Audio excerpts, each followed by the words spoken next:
Hello my dear student, আজিৰ এই ভিডিঅ'টোৰ জৰিয়তে মই ক্লাছ 10 গণিতৰ 4.2 অংকবোৰ মই সমাধান কৰিবলৈ গৈ আছো।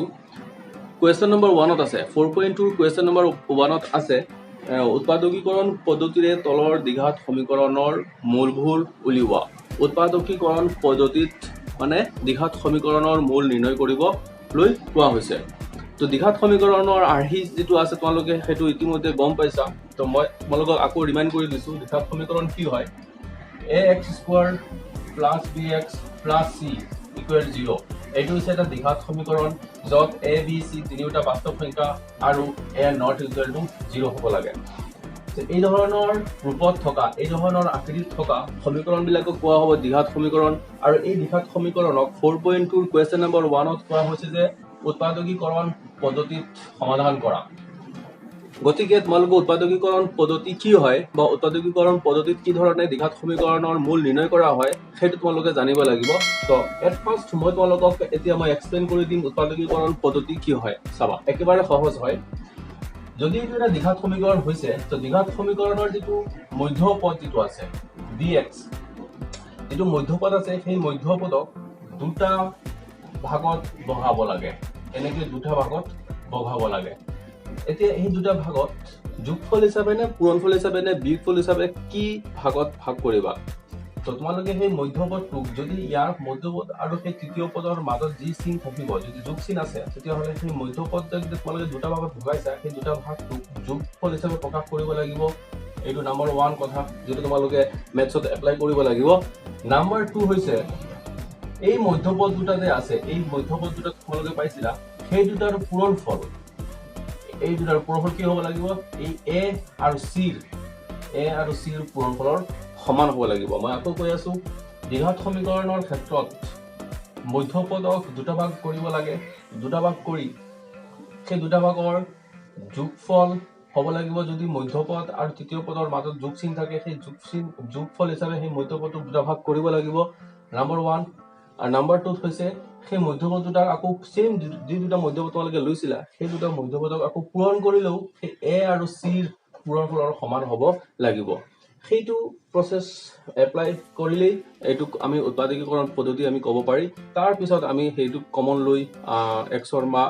বা চলকৰ মানবিলাক আমি নিৰ্ণয় কৰিব পাৰো যেটো বা মূল নিৰ্ণয় উলিওৱা বুলি কোৱা হয় বা মানে শূন্য বুলি কোৱা হয় চলকৰ। ওকে তো এতিয়া তোমালোকে চাবা ইয়াতকৈ তোমালোকে বেটাৰ বুজি পাবা যেতিয়া মই এটা অংক এটা সমাধান হিচাপে লম তেতিয়া তোমালোকে ভালকে বুজি পাবা। তোমালোকে চাবা কোৱেশ্চন নম্বৰ 1 মানে কোৱেশ্চন নম্বৰ 1 তে আছে উৎপাদকীকৰণ পদ্ধতিৰে তলৰ দ্বিঘাত সমীকৰণবোৰৰ মূল নিৰ্ণয় কৰা। তো মই কোৱেশ্চন নম্বৰ 1 টো লৈছো আৰু এইটো তোমালোকক মই উৎপাদকীকৰণ পদ্ধতিত সমাধান কৰি দেখাই আছো। চোৱা প্ৰথমত যেটো আছে সেইটো পাতি লবা সলভত। তো x² প্ৰথম ৰাখি সেম থাকিব প্ৰথম পদটো সেম থাকিব। তাৰ পিছৰ পদত কি কৰিব লাগে মই কৈছিলো যে এই যে মধ্যপদ যেটো আছে সেই মধ্যপদক দুটা ভাগত বহাব লাগে। যি দুটা ভাগত বহাবা সেই পূৰণফলক ইয়াত আছে কি মাইনাসত ভাগ কৰিব লাগিব যাতে বিয়োগ এটাৰ পৰা আনটো বিয়োগ কৰিলে যাতে সেই 3 পোৱা যায়। ওকে আকৌ ইয়াত কি আছে a ৰ ভ্যালু 1 আছে আৰু ইয়াত c ৰ ভ্যালু কি আছে 10 আছে। তাৰমানে a আৰু c ৰ পূৰণফল কিমান a * c কিমান 1 * 10 ঠিক কিমান 10 * 10। তাৰমানে এই মধ্যপদ দুটা তোমালোকে কি লবা যাতে বিয়োগ কৰিলে 3 পোৱা যায়। আকৌ সেই মধ্যপদ দুটা পূৰণ কৰিলে কি হ'ব লাগে 10 হ'ব লাগে কাৰণ 1 আৰু ইয়াতে x ৰ লগত মানে কোএফিচিয়েন্ট বা সহগটো কি আছে 1 ৰ লগত সেইটো c পূৰণ কৰিবা 10 * 10। আকৌ সেই মধ্যপদ দুটা ভাগত কৰিছালা সেই দুটা ভাগ পূৰণ কৰিলে হ'ব লাগে 10 আৰু বিয়োগ কৰিলে হ'ব লাগে 3 5 * 10। ওকে কথাটো হৈছে তেনেকুৱা এনেকুৱা দুটা সংখ্যা বাছি লোৱা যি দুটা সংখ্যা বিয়োগ কৰিলে 3 পোৱা যায় আকৌ সেই দুটা সংখ্যা পূৰণ কৰিলে 10 পোৱা যায়। একেবাৰে সিম্পল ভাবে ওকে সহজ ভাবে তেনেকে তোমালোকে ভাবি ল'ব পাৰা। তো সেই দুটা সংখ্যা হৈছে 5 আৰু 2 পূৰণ কৰিলে 10 আৰু 5 ৰ পৰা 2 বিয়োগ কৰিলে 3। এইফালে x যেটো আছে x এটো মাইনাস 10 দিছা। এটা x² - 5 ৰ লগত x পূৰণ কৰিবা 5x মাইনাসে প্লাস 2 ৰ লগত x পূৰণ কৰিলে 2x - 10 = 0। ওকে এতিয়া ইয়াৰ পৰা কমন ল'ব লাগে। তোমালোকে এইবিলাক কমনটো পাইছিলা 2 নম্বৰ পাঠত তোমালোকে এই কমন লোৱা বা সমীকৰণ কিদৰে সমাধান কৰিব লাগে সেই 2 নম্বৰ পাঠটো মই অলপ এক্সপ্লেইন কৰি দিছিলো তোমালোকক। তো এতিয়া ইয়াৰ পৰা কমনটো ল'ব লাগে কি x স্কয়াৰ মাইনাস 5x ৰ পৰা গহাগু যেটো হয় এই x square minus x square আৰু 5x যেটো গহাগু হয় সেই গহাগুটো কমন ল'ব লাগে তো গহাগুটো হৈছে x আৰু বাকি থাকিব কি x মাইনাস 5 এতিয়া এই দুটাৰ পৰা কি কমন আহিব প্লাস 2 কমন আহিব x মাইনাস 5 চাবা প্ৰথমটো যেটো ইন ব্ৰেকেট যেটো হৈছে নেক্সটটো ইন ব্ৰেকেট সেম হ'ব লাগিব সদায় এই অংকবিলাকত ইকুৱেল 0 এতিয়া x minus 5 দুবাৰ আছে এবাৰ লবা আকৌ x plus 2 এবাৰ লবা ইকুৱেল 0 তো ইয়াত শূন্যবিলাক কি পাবা এটা পাইছা x minus 5 আৰু এটা হৈছে x plus 2 এটোকে x minus 5 equal 0 এটো হ'ব x plus 5 5 টো যদি সমান্তৰাল কোফালে লৈ যোৱা আৰু এটা আছে x plus 2 ইয়াৰ কাৰণে x ৰ মানটো হ'ব x ইকুৱেল টু minus 2 তো এতেকে নিৰ্ণয় এই সমীকৰণটো যে হল এই সমীকৰণৰ মূল দুটা হল এটাকে নিৰ্ণয় মূল দুটা হল কি পাইছা 5 আৰু -2 তোমালোকে মনত ৰাখিবা যিকোনো দ্বিঘাত সমীকৰণৰ মাত্ৰ এক মানে অতি কমেও দুটা মূল পোৱা যায় যিকোনো দ্বিঘাত সমীকৰণৰ অতি কমেও দুটা মূল পোৱা যায় আৰু সেই দুটা মূল তোমালোকে পাই যাবা এতিয়া এটা এই সমীকৰণটোৰ দুটা মূল হৈছে 5 আৰু -2 কপি কৰি লোৱা ওকে স্টুডেন্ট এটা চাবা তোমালোকে question number 2 1 2 2x square plus x minus 6 equal 0 এই দ্বিঘাত সমীকৰণটো সমাধান কৰিব লাগে আৰু ইয়াৰ দুটা মূল নিৰ্ণয় কৰিব লাগে তো প্ৰথমত যেটো আছিল 2x স্কয়াৰ টো কাটি দিবা তাৰ পিছত মধ্যপদত কি আছে 1x ইয়াত দেখো নাই x ৰ সহগ 1 আছে তো 1x হ'ব লাগে তাৰমানে এনেকুৱা দুটা সংখ্যা তোমালোকে বাছি লোৱা যে দুটা সংখ্যা এটা পৰা আনটো বিয়োগ আছে নহয় বিয়োগ কৰিলে হ'ব লাগে 1 আৰু এটা 2 আৰু 6 তাৰমানে সেই দুটা সংখ্যা পূৰণ কৰিলে হ'ব লাগে 2 6 গুণ 12 তাৰমানে দুটা সংখ্যা নিৰ্ণয় কৰা যে দুটা সংখ্যা পূৰণ কৰিলে 12 হয় আকৌ বিয়োগ কৰিলে 1 হয় তেতিয়াহ'লে এনেকুৱা সংখ্যা কি পাবা 4 3 গুণ 12 4 পৰা 3 গলে 1 আৰু 4 আৰু 3 পূৰণ কৰিলে হ'ব 2 গুণ 12 হয় নহয় সেই দুটা সংখ্যা সেই কাৰণে সেই দুটা সংখ্যা পূৰণ হ'ব 12 ওকে মই থাকিবা ইয়াত বিয়োগ আছে গতিকে মধ্যপদটো বিয়োগ হিচাপে প্ৰকাশ কৰিব লাগিব যদি যোগ থাকিলে হেতেন তেতিয়াহ'লে মধ্যপদটো বিয়োগ হিচাপে প্ৰকাশ কৰিব লাগিলে হেতেন equal 0 2x square plus 4x গুণ 4x প্লাস মাইনাস 3x গুণ 3x মাইনাস 6 ইকুৱেল 0 এবাৰ কমন আহিব কি 2x স্কয়াৰ আৰু প্লাস 4x ৰ গহাগু হয় কি 2x থাকিব ইয়াতে x প্লাস 2 এটা মাইনাস এটো মাইনাস আছে দুটা মাইনাস গতিকে এটা মাইনাস কমন আহিব আৰু 3x আৰু 6 ৰ গহাগু কি হয় 3 হয় তো গতিকে 3 কমন আহিব থাকিব ইয়াতে x minus x plus 2 equal 0 তবা এই বিলাক সংখ্যা আকৌ পূৰণ কৰিলে আকৌ এইটো পাবা যেনেকৈ x ৰ প্ৰতি 3 পূৰণ 3x মাইনাস প্লাস মাইনাস 3 গুণ 6 ওকে ইয়াতো সেম হ'ব তো x plus 2 দুবাৰ আছে তোমালোকে এবাৰ কপি কৰিবা আৰু 2x minus 3 আছে যেটো এটা এবাৰ লিখি লবা বাহিৰত কোৱাগে নি এবাৰ লিখি লবা এতেকে x plus 2 equal 0 আছে ইয়াৰ পৰা x ৰ ভ্যালু হ'ব -2 আৰু 2x minus 3 equal 0 আছে ইয়াৰ পৰা x ৰ ভ্যালু কি হ'ব 3 টো যদি কোফা লৈ যোৱা +3 আৰু x equal to 3/2 মানে চলমলৰ যেটো পূৰণ হৈ থাকে হেতু সমান্তৰাল কোফালে গলে হৰণ হয় ওকে এটো 3/2 এতেকে নিৰ্ণয় পূৰ্ণ দুটা বা মূল বুলি ক'ব পাৰা মূল দুটা হল -2 আৰু 3/2 কপি কৰি লবা ওকে স্টুডেন্ট এটা চাবা তোমালোকে কোৱেশ্চন নম্বৰ 3 কোৱেশ্চন নম্বৰ 3 আছে root 2x square + 7x + 5 * root 2 = 0 এই সমীকৰণটোত কি আছে root যুক্ত সমীকৰণ এটা আছে ন ইয়াত সহগ বিলাকৰ লগত আৰু ইয়াত যেটো মানে সংখ্যাটো আছে এই ধ্ৰুৱক পদটো আছে কি আছে এলাক root হৈ আছে তো root থকা অংকবিলাক তোমালোকৰ অলপ সমস্যা হ'ব পাৰে যি হোক মই হেতু তোমালোকক একদম সহজত বুজাই দি আছো সবা আমাৰ নিয়ম যেটো হয় নিয়মে তোমালোকে বুজি থাকিবা প্ৰথমটো যেটো আছে হেতু পদা পাতি হ'ব লাগে হেতু আমি পাতি দিছো তাৰ পিছত মধ্যপদটো দুটা ভাগত ভগাব লাগে দুটা ভাগত কি কৰিবা যোগফল হিচাপে দুটা ভাগত ভাগ কৰিবা যেহেতু ইয়াতে যোগ আছে তাৰ মানে যোগ কৰিলে 7 হ'ব লাগে তেতিয়া হলে তোমালোকে কি পাবা আকৌ মত কৰিবা যে ইয়াত root 2 আৰু 5 root 2 আছে এই দুটা পূৰণ কৰিলে কি পোৱা যায় হেতু আগত তোমালোকে সাইডত পূৰণ কৰি চাই লোৱা root 2 into 5 root 2 কি হ'ব root 2 আৰু root 2 হয় কিমান 2 আকৌ ইফালে আছে 5 তাৰমানে 2 গুণ 10 তাৰমানে কথাটো হল এনেকুৱা দুটা সংখ্যা তোমালোকে বাছি লব লাগে যি দুটা সংখ্যা পূৰণ কৰিলে হয় 10 আকৌ যোগ কৰিলে হয় 7 ওকে তো হ'ব কি 5 প্লাস 2 5 দুগুণ 10 আৰু 5 এ 2 যোগ কৰিলে 7 আমি 10 কেনেকৈ পালো কাৰণ সেই ৰোড 2 আৰু 5 ৰোড 2 আমি পূৰণ কৰিছো ইয়াত x আছে বাহিৰত ইনটু x পালে দিবা 5 road 2 equal 0 imply root 2x square plus 5 ৰ লগত x পূৰণ কৰিলে 5x plus a plus 2x plus 5 root 2 equal 0 okay এতিয়া তোমালোকে ইয়াৰ পৰা কমন ল'ব লাগে root 2x square plus 5x ৰ গসাগু কি হয় ইয়াতে নিশ্চিতভাৱে দেখা গৈছে যে গসাগু হ'ব 5 গসাগু হ'ব x ওকে তো তোমালোকে ইয়াতে x কমন ল'বা root 2x plus 5 plus ইয়াৰ পৰা কমন কি আহিব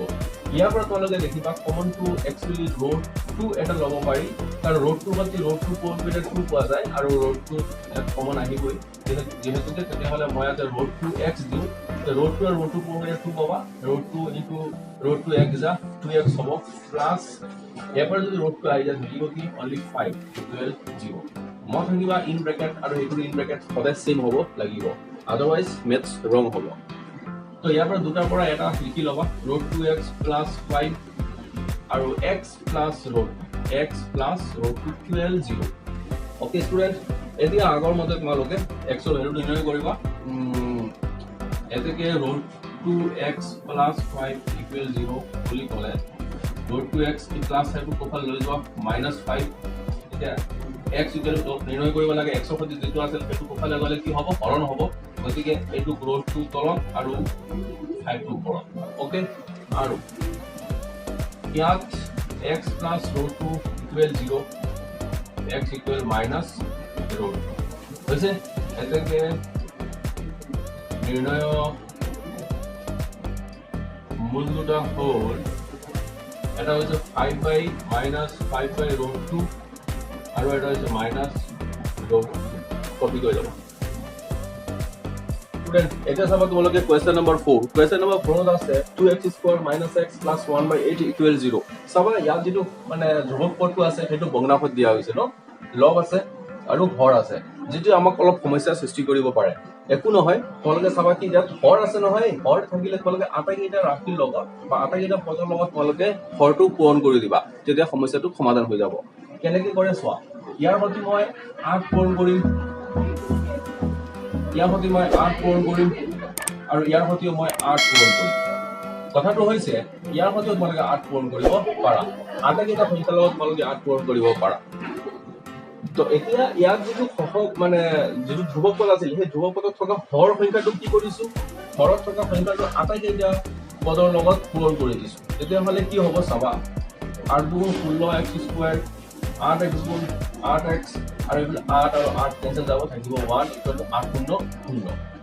ওকে এই লাইনটো তোমালোকে দেৰি দিলেও হয় নাপাতিলেও হ'ব বা তোমালোকে পাতিলেও অসুবিধা নাই এইটো ধৰা তোমালোকে বুজি পাবা ইয়াত কেনেকৈ 8টো কেনসেল কৰা হৈছে এইটো দেখিলে তোমালোকে বুজি পাবা ওকে এতিয়া আমাৰ আগৰ নিয়ম মতে সমাধান কৰিব লাগে প্ৰথমটো যেটো আছিল সেইটো পাতি দিবা মধ্যপদটো দুটা ভাগত ভগাব লাগে যোগফল হিচাপে দুটা ভাগত ভগাবা পূৰণ কৰিলে হ'ব লাগে 16 গুণ 16 আৰু যোগ কৰিব লাগে হ'ব লাগে 8 4 plus 4 4 4 যা 4 4 যা হ'ব 16 আৰু 4 আৰু 4 যোগ কৰিলে হ'ব 8 ওকে এইটো 8x আছিল গতিকে ইয়াত x দিছো +1 equal 0 16x square minus 4x minus a plus a minus 4x plus 1 equal 0 তো ইয়াৰ পৰা কমন লবা 4x আৰু 16x square মানে লহাগু আহিব 4x 4x minus 1 minus ইয়াৰ পৰা কমন আহিব 1 4x minus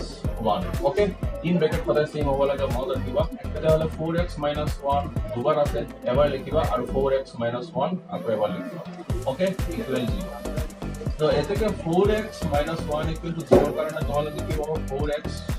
equal 1 তো ইয়াৰ পৰা পাবা x equal to 1 by 4 আৰু ইয়াতো সেম হ'ব x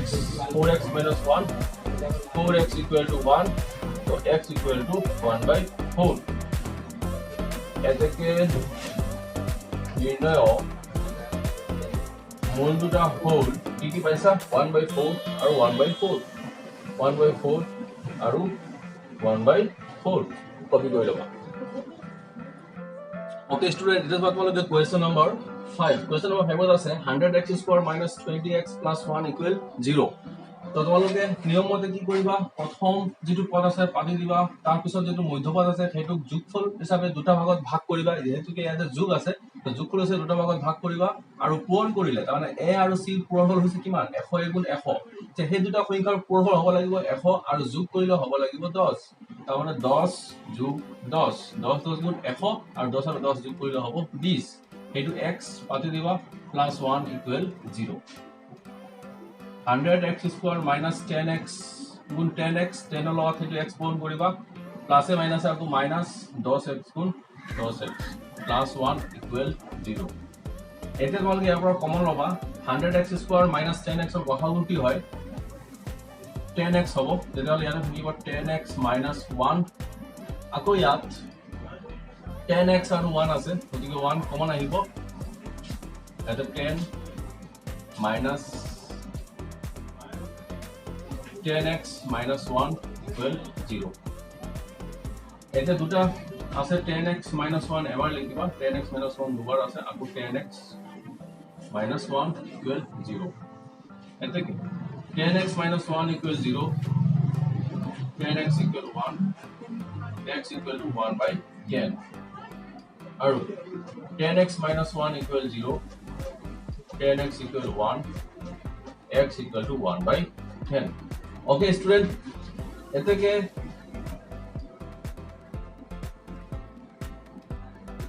নির্ণয় মূল দুটা হল 1 by 10 আৰু 1 by 10 কপি কৰি লবা স্টুডেন্ট এতে সব তোমালোকে কোয়েশ্চন নম্বৰ 3 আছে দুটা সংখ্যা উলিওৱা যাৰ সমষ্টি 27 আৰু গুণফল 182 ওকে 27 আৰু 182 দুটা সংখ্যা নিৰ্ণয় কৰিব লাগে যি দুটা সংখ্যাৰ যোগফল যোগ কৰিলে হ'ব লাগে 27 আৰু সেই দুটা সংখ্যাক পূৰণ কৰিলে হ'ব লাগে 182 ওকে এটা সম যেহেতু কি সমষ্টি 27 আছে আৰু গুণফল আছে 182 তো ধৰো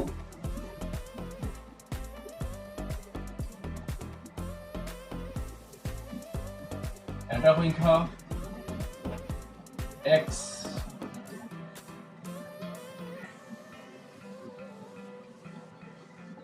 আনটো সংখ্যা কি হ'ব 27 minus x কিয় হৈছে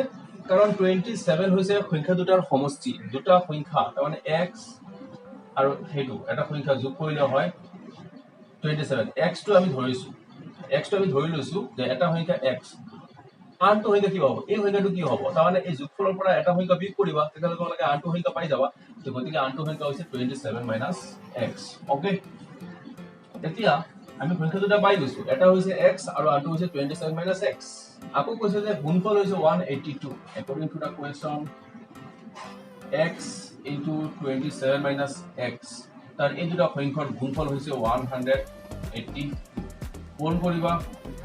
27x minus x লগত x পূৰণ কৰিলে আকৌ x স্কয়াৰ আৰু এইটো বাহিৰ লৈ আহিবা কমাই দিবা ভিতৰত তেতিয়া হলে হ'ব 182 minus এইটো মাইনাসত থাকিব তোমালোকে লিখাত সমীকৰণৰ যেটো আৰ্হি আছিল আৰ্হি মতে মানে স্কয়াৰ থকা বা ঘাত থকা ৰাশিটো সন্মুখত হ'ব লাগে মানে প্ৰথমত হ'ব লাগে গতিকে হেতু প্ৰথমত দিবা x যুক্ত বা চলক যুক্তৰ ৰাশিটো হ'ব লাগে মধ্যপদ হ'ব লাগে এটো প্লাস 27 তেনেকে দিবা মাজত আৰু minus 182 equal 0 এটা তোমালোকে কি কৰিবা এই আটাকেইটা পদক আটাকেইটা ৰাশি তোমালোকে -1 দি হৰণ কৰিবা গতিকে ইয়াৰ ঋণাত্মকটো আঁতৰি যাব -1 দি হৰণ কৰিলে পাবা x স্কয়াৰ এটো -27x এটো পাব +182 equal 0 তাৰ মানে এটো কেনেকৈ কৰিছা x স্কয়াৰ -1 দি হৰণ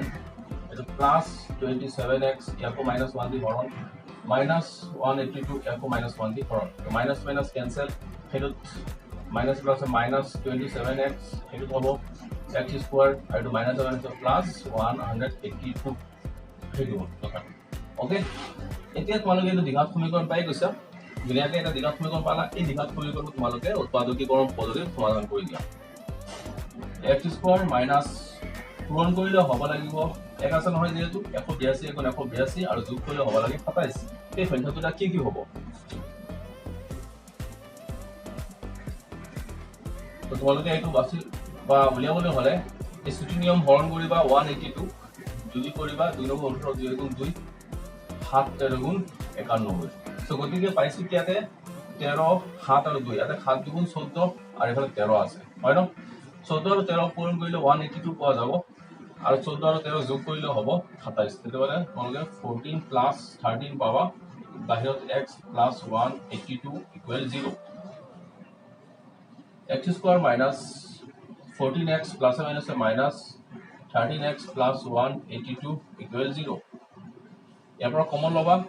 x স্কয়াৰ minus 14x ৰ গসাগু হ'ব x minus 14 আৰু ইয়াৰ পৰা মাইনাস কমন আহিব আৰু 13x আৰু 182 আছে গতিকে 13 টো কমন আহিব ইজিলি কাৰণ 13 আৰু 14 পূৰণ কৰিলে হ'ব 182 গতিকে x minus 14 equal 0 so x minus 14 ever and x minus 13 ever equal 0 hoise okay apisor opotini moi eknite koi asu x minus 14 er karone ki baba ekake x minus 14 equal 0 x equal to 14 aru x minus 13 equal 0 x equal 13 okay তো আমি সংখ্যা দুটা পাইছো 14 আৰু 13 আমি যেহেতু কি x ধৰিছিল এটা সংখ্যা যদি 14 হয় তেতিয়ালে আনটো সংখ্যা 13 হ'ব মানে 27 ৰ পৰা 14 তে সংখ্যা দুটা কি হয় 14 বা 13 okay এটা কি নিৰ্ণয় সংখ্যা দুটা হ'ল 14 বা 13 আৰু 13 বা 14 ওকে যিকোনো এটা লিখিলো হ'ব তোমালোকৰ কপি কৰি ল'বা ষ্টুডেন্টে চাবা তোমালোকে কোৱেশ্চন নম্বৰ 4 কোৱেশ্চন নম্বৰ 4 ত আছে দুটা ক্ৰমিক যোগাত্মক সংখ্যা উলিওৱা যাৰ বৰ্গৰ যোগফল 365 দুটা ক্ৰমিক যোগাত্মক সংখ্যা হ'ব লাগে আৰু সেই যোগাত্মক সংখ্যা দুটাক বৰ্গ কৰি যোগ কৰিলে হ'ব 365 ওকে যেহেতু আমি সংখ্যা দুটা নাজানো ধৰো এটা সংখ্যা x আৰু ইয়াতে ক্ৰমিক বুলি কৈছে ন তো যদি ক্ৰমিক বুলি কয় এটা সংখ্যা x আৰু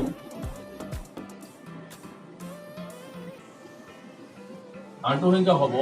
x + 1 কাৰণ ক্ৰমিক সংখ্যাবিলাকৰ পাৰ্থক্য হৈছে 1 যেনেকৈ ধৰা 5 আৰু 6 দুটা সংখ্যা হৈছে ক্ৰমিক ইয়াত এটা আনটোতকৈ 1 ডাঙৰ 5 ৰ লগত 1 যোগ কৰিলে তোমালোকে 6 পাবা ওকে তো গতিকে যদি এটা সংখ্যা x হৈছে তেতিয়াহলে আনটো সংখ্যাটো হ'ব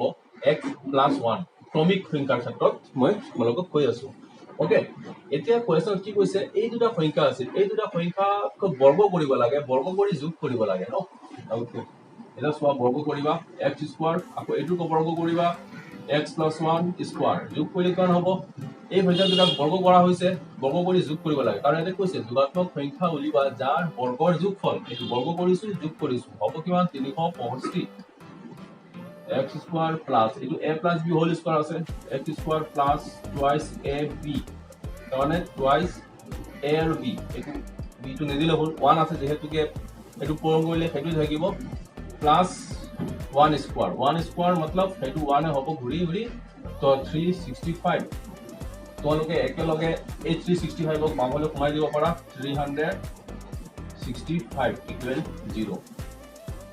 x আৰু x² দুটা আছে গতিকে 2x² 2x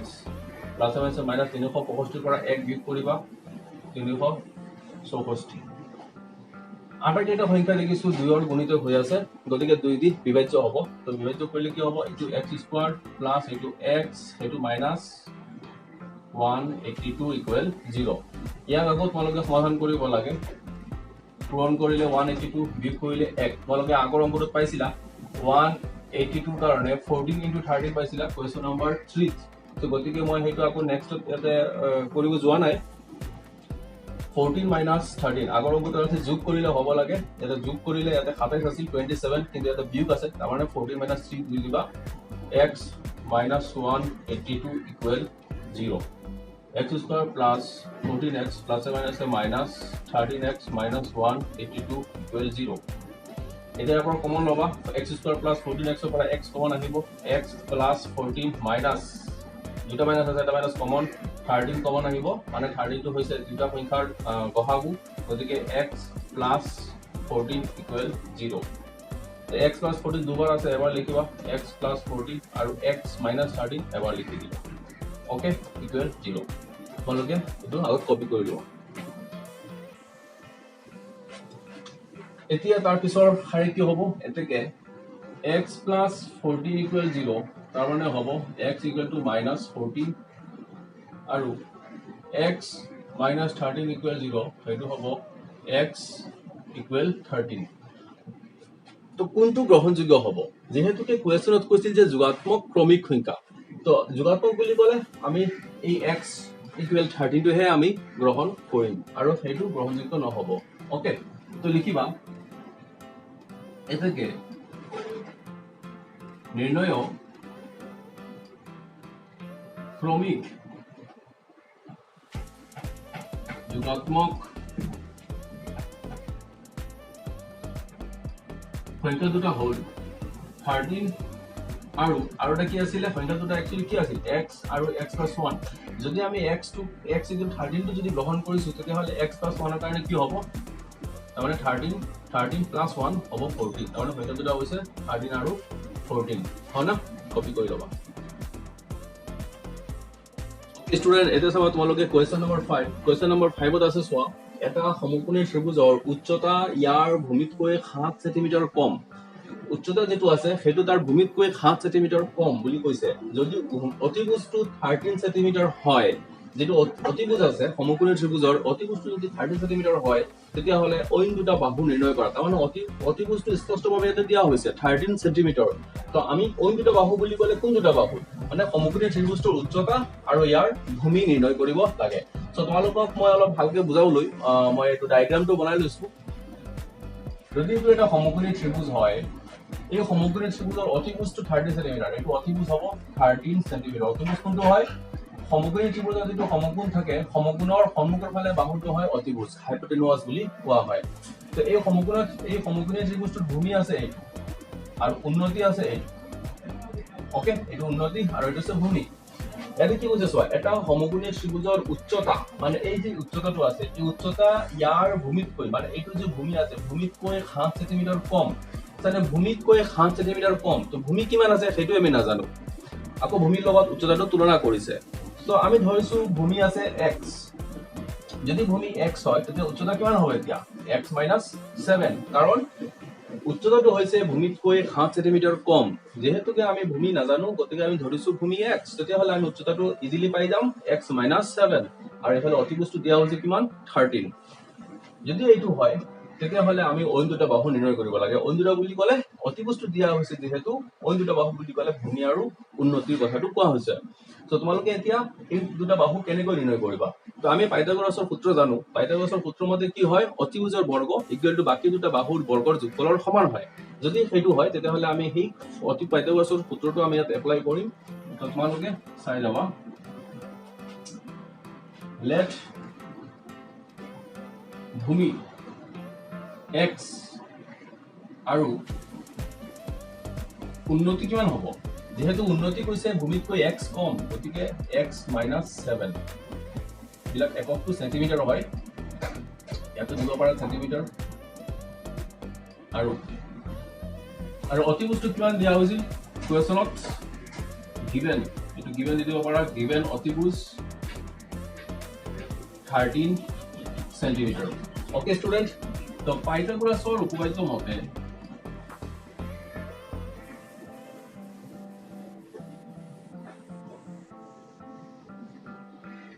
উপপাদ্য মতে কি হয় অতিভুজৰ বৰ্গ বুলি ক'লে এইটো বৰ্গ আকৌ বাকি দুটা বাহুৰ বৰ্গৰ যোগফলৰ সমান বাকি দুটা বাহু বুলি ক'লে ভূমিৰ বৰ্গ প্লাস উন্নতিৰ বৰ্গৰ যোগফল কৰি এই অতিভুজৰ বৰ্গৰ সমান হ'ব তো অতিভুজটো কিমান আছিল 13 স্কয়াৰ ভূমি কিমান আছিল x স্কয়াৰ আৰু উন্নতি কিমান আছিলে x minus 7 স্কয়াৰ 13 স্কয়াৰ মানে 169 x স্কয়াৰ প্লাস ইটো x minus 7 তাৰ মানে a minus b বুলি ভাবিবা তোমালোকে a minus b বুলি যদি ভাবা তেতিয়াহলে a square minus 2 a b plus b square 169 x square into x square into 4 করিবা 7 দুগুণ 14x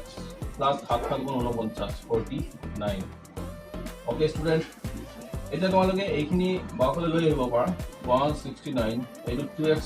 into দুটা x যোগ কৰিলে হ'ব 2x square বাকলে আনিলে হ'ব -2x square into 14x আছে বাকলে আনিবা plus 14x into কমাই দিবা মাইনাস বাকলে -49 ওকে স্টুডেন্ট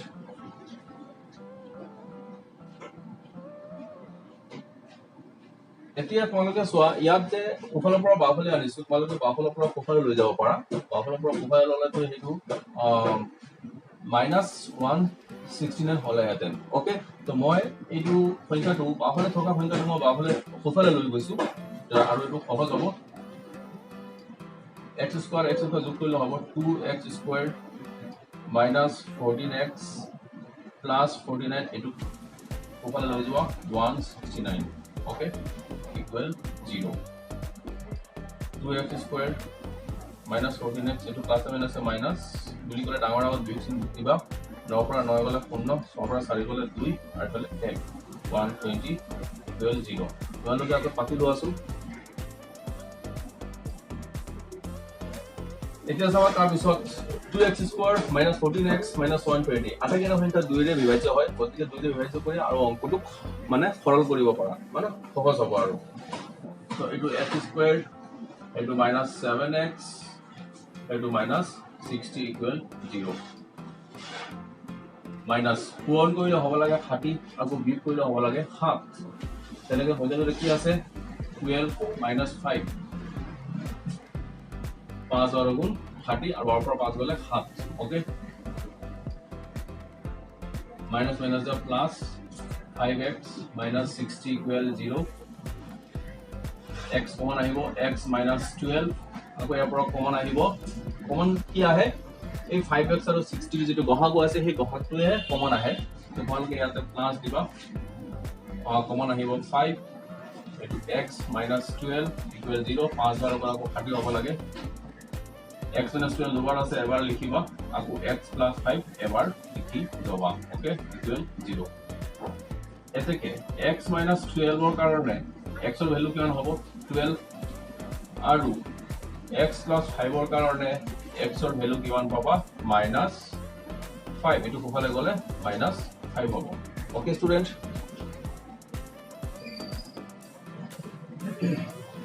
তো আমি ভূমি ধৰিছিলো ভূমি কিমান আছিল x উন্নতি কিমান ধৰিছিলো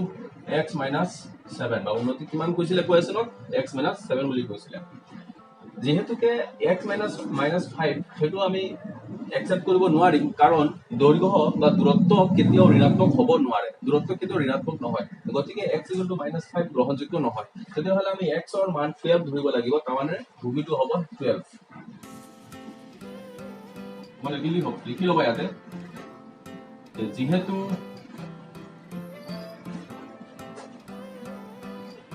দৈৰ্ঘ্য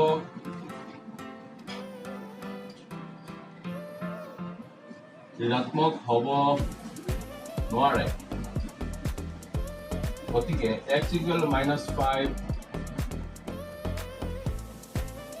গ্ৰহণযোগ্য নহয় এতেকে নিৰ্ণয় ভূমি 12 সেন্টিমিটাৰ আৰু উন্নতি 12 minus 7 equal হ'ব